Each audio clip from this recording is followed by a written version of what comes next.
guys, welcome to or welcome back to my channel. I know it's been a minute. Your girl missed the insecure train, but I did tell you guys that this was gonna be the next series that we reviewed.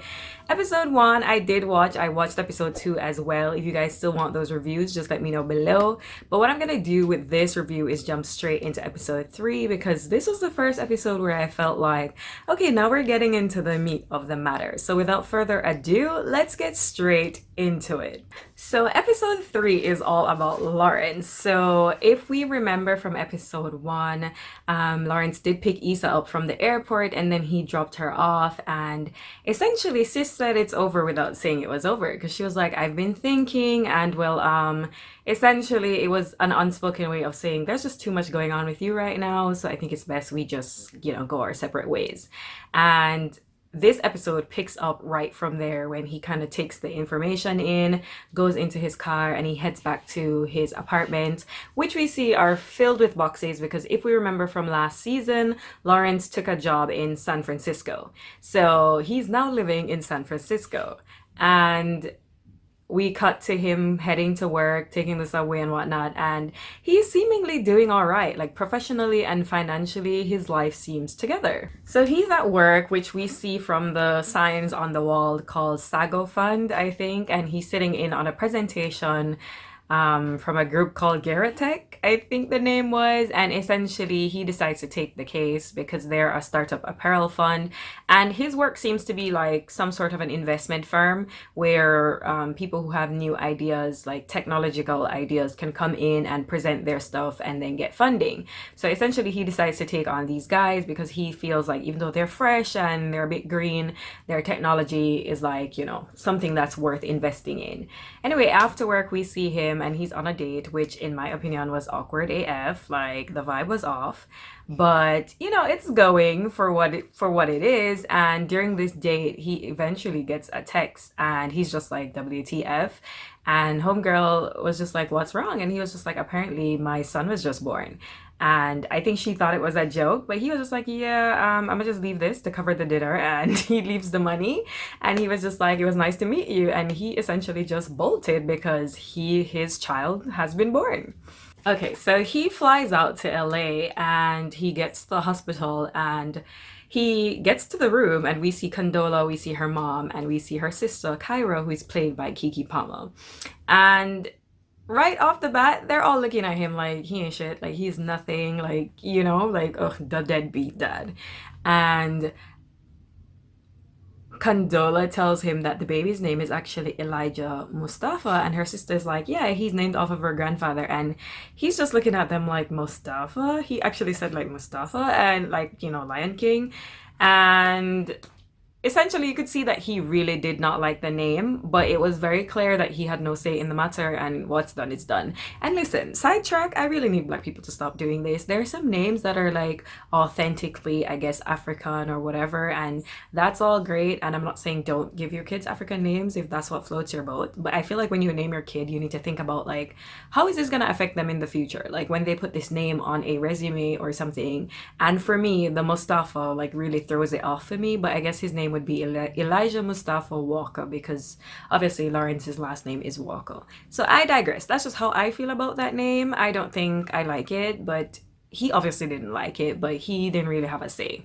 So her mom asked him if he would like to hold the baby, and at first he looked like he was very just like unsure, but eventually he says yes. He holds the baby, and for me it looked like in that moment the reality of the situation actually like hit him for real, because he at first was like, oh my god, baby, hi, blah blah blah, and then eventually the look on his face was just, that look you have when you're just like, oh shit, like I'm in shit. That's the look that he had on his face. So Lawrence ends up staying at their friend's house, that extra guy that's always around. I don't even remember his name right now. And basically he's just complaining to let him know that, he's feeling some type of way because he's feeling very left out.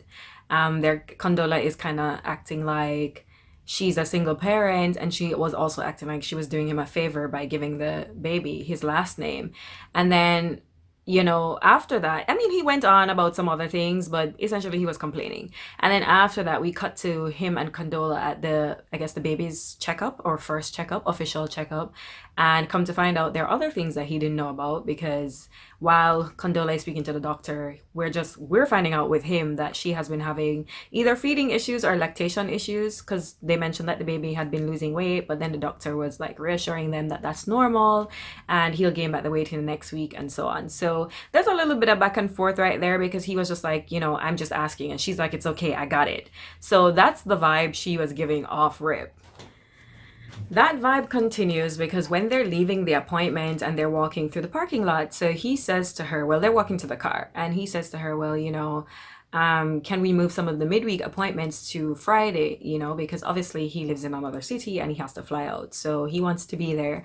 And she's just like, no, well, you know, our doctor is super busy and we're just kind of working with the time that he has. So essentially she was just like, no, that's just a nice way of saying hell no. And so he was just like, oh, okay, I guess he understood. So then he was like, well, what about the baby's baptism? You know, my mom's been asking, and like basically I want to have some input, or family wants to have some input and get to planning on the baptism. And she was just like, oh well, you know, my mom's church, yada yada yada, and it's just, you know, the little details that's left. So essentially that's planned already. So he was just like, is first of all, he asked, so it's planned already? And she was just like, well, yeah, finer details are left, but basically. And so he was just like, is this how it's going to be? Is it just going to be you who is kind of just like planning everything and I'm just going to go along with the schedule? And sis threw that, you remember that statement last season when she told him that she was pregnant and was going to keep the baby? And he was just like, yeah, well, keep me posted. So she was like, what happened to keep me posted? And I was like, oh no, she didn't. Like, I knew she was gonna throw that back in his face. But anyway, he just kind of ignored it and he was just like, look, I really want to be there. Like, I want to come down every weekend and I want to be like a part of, you know, all the things that are happening. And so she was just kind of like, really? And he was like, yeah, really. And so eventually she was just like, okay, well, we'll just have to work it out. So Lawrence flies back home and we see him starting to get things a bit ready, like acknowledging like, hey, I'm actually a dad, because he gets a crib. And after that, he has to fly back for the baby's baptism. Now, the baptism, in my opinion, was a hot ass mess. The food looked gross. The annoying uncle, which is Lawrence's uncle, was just stanking up the vibe because he was just being so extra and had the nerve to shake his hand and give him our old $5 bill. Like, what am I supposed to do with $5, sir? Please to explain. Anywho, his parents were not impressed because they were just like, oh, they sprinkled a bit of water on the baby's forehead. She was like, okay, well, his forehead is anointed. Oh, what about the rest of his body? Like, I died. Because you know black parents. Anywho, after that, he ends up, you know, talking to Condola, and her sister and her mom were there. And he was just like, expressing that he wants the baby to kind of meet his side of the family, spend some time with his parents as well. So he suggests that in the holiday, he takes the baby for a week, and already we're just getting the full vibe of Condola. Like, we knew, like, she was, I just feel like her vibe was so off. It was clear that she was not with that idea, because she was just like, oh, a week, that's like a year. And he was just like, no, it's a week. So already we can see like he's very chill about certain things, and she's kind of very like uptight and controlling when it comes to the baby. So after the baby's baptism, Lawrence flies back out to San Francisco and he handled his work. You know, he had some, I think him and these guys from Geratech, they were trying to find a warehouse, and apparently that was a bit of problem. So he was on the phone with them saying like, hey guys, we can't let this be an issue. And essentially he had already booked his ticket to fly back out. His suitcase was even on the side there, like he was ready. But of course, with anyone like flying back and forth, of course he's gonna burn out. So I feel like he was just so tired that he eventually just hit Condola and was just like, hey, work has been crazy this week, and so I'm gonna have to cancel for this weekend. And I think she was depending on that little break, because she and her sister Kyra, played by Kiki, were supposed to go and get massages. But of course Kiki is salty and saying like he's more like an uncle than a dad, because, you know, he pops in and out when he wants to. And she agrees to babysit and was just like, Condola can go ahead and get the massage, because she said she was looking forward to it. So flashback to Lawrence at his place, and he continues to get his place ready for the baby. So he's actually putting together the crib that he bought, and while he's doing that, he gets a text from Condola who tells him like, I think she asks him like, did you see the invite from Derek about Simone's baby? Because Simone's baby turns 1. So she was invited, and she was asking him if he saw the invite. So he was like, yeah, why? And she was just like, well, do you want to go together? So he was just like with Ja, right? Ja being the baby. And she was like, yeah, of course. Now, I was a little bit taken aback by this scene because I felt two very different vibes. And as a woman myself, I know that if I'm sending you a text asking, like, do you want to go together? Like, I'm not going to ask out of somebody I'm not trying to be with. So I feel like she was blurring the lines a little bit. And I feel like she is very salty about the fact that he's not with her. And so her asking him to do that, I feel like she wanted to go and kind of appear as this happy family. And then he's kind of more, I think, removed from the situation. He's kind of giving out the vibe like, I don't really want to be doing anything unless it involves the baby. So right there and then you start to see that there are some underlying issues with these two. So, cut to the actual party. Well, Simone's baby's party, and they're all there. And Lauren sees Kelly. Well, Kelly sees them, and she comes over, and she's like, "Oh, hey guys! Like both of you with a baby that looks like has both of your faces. You know, Kelly, just being weird as shit as humanly possible." And so Lawrence awkwardly asks her like how she's doing, and then he's like, "And how is everybody else?" Code for how is Issa. So Kelly was just like everyone I associate with is abundantly thriving, limitless. And I was like, Kelly is so extra. But that was clearly a message to be like, yeah, Issa is great, thriving and doing fine without you. So Kelly goes ahead and gives her little speech because she's the godmother of Simone's baby. And then after Ja, which is Lawrence's kid, starts, getting a bit fussy. So Condola was like, "Oh, he's getting fussy. I should feed him." And he was like, "Nah, I got it." So he goes away. He feeds the kid. He comes back, and he was just like, "Yeah, he was super hungry, and he has like a little bit of food on his like the side of his mouth here." And so she's like, "What's that?" And he's just like, "Well, it's just the food that I gave him." And she was just off the kids.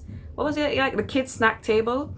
So she was just like, "Food," as in she was just like, oh, we haven't started to give him solid food yet, because he was like, it was a medley or a mashup of just mushed food. And it just turned into a whole thing, you guys. Like, she was just like, I haven't started giving him solid food yet. And he was like, well, the doctor said it was fine after 4 months. And she was like, yeah, I know, but I decided to wait. So he was just like, yo, what is your problem? And she was just like, give me my kid. And he was just like, no. And when I tell you, like, they put so much attention to themselves, everyone is now looking at them. He was getting so agitated, he damn near hit all the gifts off of the gift table. And eventually, Tiffany's husband, why did I keep calling her Tiffany? Simone's husband, played by Tiffany, came over and he was just like, hey, Lawrence, come and help me with some boxes, because obviously they're getting a bit too hyped. And of course, there are no boxes. He was just trying to get them out of that awkward situation. And essentially, he was just telling him, like, yo, you gotta chill. You can't make a difficult situation more stressful or more difficult. And he was just like, venting, like he's tired of the bullshit. He just feels like she's so controlling and makes a big deal out of everything. And he's just like, yeah, I get that, but as the dad, it's your responsibility to know like the negativity kind of rubs off on the kid, or the kid can feel that energy. So it doesn't make sense for you guys to be going like tit for tat. You have to find a middle ground and communicate. After that, Lawrence said something that kind of made me feel like, ooh, because he was like, oh, there are guys out here that are not taking care of their kids, and I'm here like literally trying every day. And I just kind of felt two ways about this. I get why he's frustrated, but then at the same time, I'm just like, I will never understand someone wanting to be like overly complimented for taking care of your own child. While he did not want the kid is here. And I just feel like you are not to be overly commended for doing what you're supposed to do. Like, it's your kid. You're supposed to take care of your kid. But I understand that he feels like he's making an effort, and it is hard for him because she is making it a bit difficult. But anyway, cut back to the actual scene. They both go back to the party, and then I suppose once the party ends, Lawrence, he flies back out to San Francisco. And while he's there, we get a parallel view of both of their lives. So the screen is split. We're seeing Condola on one side, we're seeing Lawrence on the other side, and we're really just kind of getting like a view into their night to day routine. And it kind of just highlighted that as the male, even though he feels like he's doing so much, it kind of really made things clear, or put things in perspective for the viewers at least, that he still has some semblance of a life. Like, he's busy, but he still gets to go on dates. He's thriving at work. He's having celebratory drinks. He's meeting and dating, coming back to, you know what, throwing down the D, you know what I mean? Like he still has a life. Meanwhile, Condola on the right, like she was hard pressed. She looked pop dung when I tell you, like sis looks stressed and pressed, and her whole life is just about the baby. She's even falling asleep while using the toilet. Like it's really just like a lot of responsibility on her. So that kind of put things into place on why she's being such a bitch. Because make no mistake, she is being a total bitch. And yeah, anyway, he texted her about flying out tomorrow and coming for Ja for tomorrow for 8 p.m. I think it was for overnighting. And she agrees and he flies out, he gets there, and when he gets there the baby's being like super duper fussy, constantly crying. So she's like, yeah, come in. He gets inside and he's just like, he takes the baby and doing that goo goo stuff like, oh my god, are you crying or are you angry because daddy's just a little bit late, like trying to calm down the baby. And automatically right away she's just like, did you get the right car seat, did you get this, did you get that? And he's just like, yeah, I have everything, where's the baby's bag? And when he asks that, she's just like trying to take the baby back because she's just like, let me calm him down. And he's just like, I've had the baby for like all of 2 seconds, because I guess he wanted to try to calm the baby down. And that spirals off into, you know what, I just don't think this is a good idea, like him going to a strange place, being like around strange people. And oh my god, Lawrence got so mad. And I think this is why communicating about like the things that are bothering you are so important, because I think both of them had been holding on to things that they wanted to discuss but did not. And when I tell you shit hit the fan, because it went into, why are you acting like I'm an expletive stranger? What is your expletive problem? And she was just like, I don't trust you. And then it went from that to you're using this situation to kind of force my hand or to force me to do things the way you want me to do things. And then she kind of feels like, and he's just like, why won't you give me a chance? And then she's just like, well, I did give you a chance and then you moved away. But he was just like, I moved away for a job that I accepted before you blew up my life. And she kind of feel like, well, blow up your life how? Like, you're not a victim. And what I'm telling you, they were arguing about everything except the thing that actually led to the argument. And this is how you know they were both holding on to previous feelings about things. So all in all, she's just mad because she feels like he should have stayed, he should have been there. But then I'm kind of feeling like, if we all remember last season when he said he did not want the baby very clearly, sis said, she didn't expect him to be involved. She was fine doing it by herself. So I kind of feel like she played herself, feeling like, oh, I just feel like she set herself up to be a single parent.